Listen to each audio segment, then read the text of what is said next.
Shabbat Shalom. Dans la paracha de Ba'alotra, on va voir un rêve, le rêve de Moshe. La paracha va nous décrire une réalité qui pourrait être parfaite, celle à laquelle on devrait aspirer. Et ça va se passer à travers une histoire, un événement qui va avoir lieu dans notre paracha, l'histoire d'Eldad et Médad.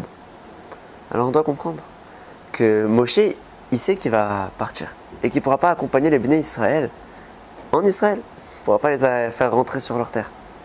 Donc, on doit nommer l'assemblée. On doit nommer une assemblée de 70 sages.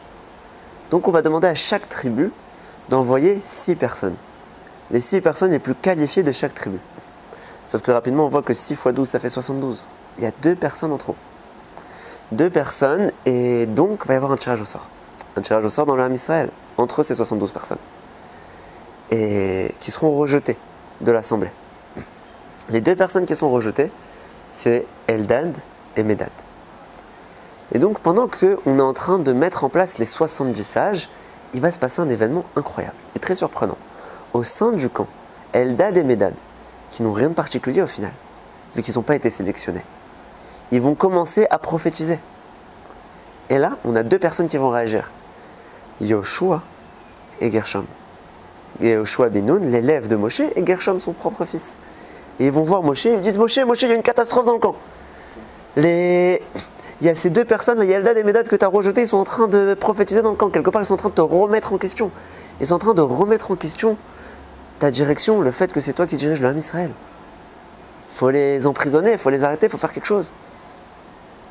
Et là, Moshe, il a une réponse qui est exceptionnelle.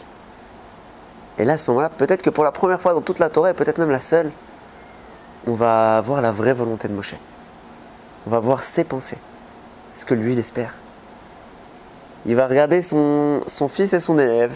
Il va dire, mais si seulement tous les Bnei Israël, ils pouvaient être des prophètes, si seulement tout le Ham Israël, il pouvait être comme eux. Et quelques psukim après, qu'est-ce qu'on va voir? Le fameux pasouk qui nous enseigne que Moshe était l'homme le plus humble du monde. Quel rapport entre les deux? On sait que Moshe, il a le rôle du Mashiach. Moshe, il est celui qui délivre le Ham Israël. Il est celui qui les fait traverser le désert. Il est leur dirigeant. Il est leur roi. Et Moshe, on sait une chose de lui. Il est humble. Il aimerait ne pas avoir ce rôle, d'une certaine manière. Il aimerait que le Ham Israël soit assez haut pour pouvoir se diriger lui-même. Quelque part, quand Moshe il dit, si seulement tous les Bnei Israël pouvaient être prophètes, il est en train de dire, si seulement je pouvais ne pas être là. Si seulement vous-même, vous pouviez accomplir quelque part mon rôle, sans moi.